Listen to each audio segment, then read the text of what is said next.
Day 12 of fitness vlog.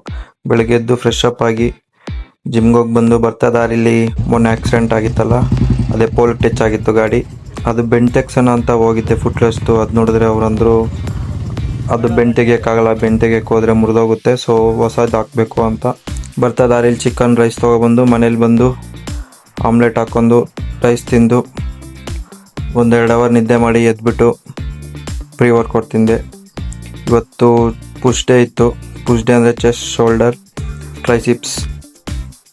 ಇವತ್ತು ಫ್ಲೈಸಲ್ಲಿ 100 kgs ಮಾಡಿದೆ.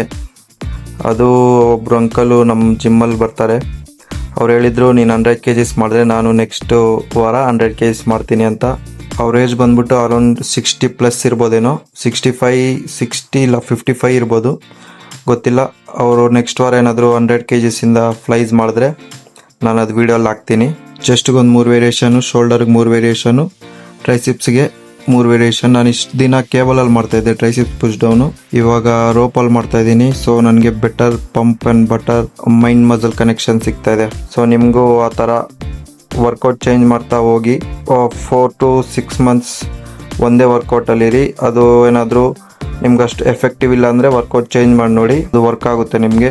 So ಅದಾದಮೇಲೆ ಜಿಮ್ಮಲ್ಲೇ ಪೋಸ್ಟ್ ವರ್ಕೌಟ್ ತಿಂದು ಕ್ಲೈಂಟ್ಸಿಗೆ ತಿಂತಾನೆ ಎಕ್ಸಸೈಸ್ ಹೇಳಿ ಮನೆಗೆ ಬಂದು ರೈಸ್ ಇರಲಿಲ್ಲ, ಸೊ ಹೋಗಿ ರೈಸ್ ಪಾರ್ಸಲ್ ತೊಗೊಬಂದು ಚಿಕನ್ ಕ್ಯಾಪ್ಸಿಕಮ್ ತಿಂದು ವಾಕಿಂಗ್ ಮಾಡ್ತಾ ಕುಕ್ಕುಂಬರ್ ತಿಂದು ಮಲ್ಕೊಂಬಿಟ್ಟೆ ಅಷ್ಟೇ.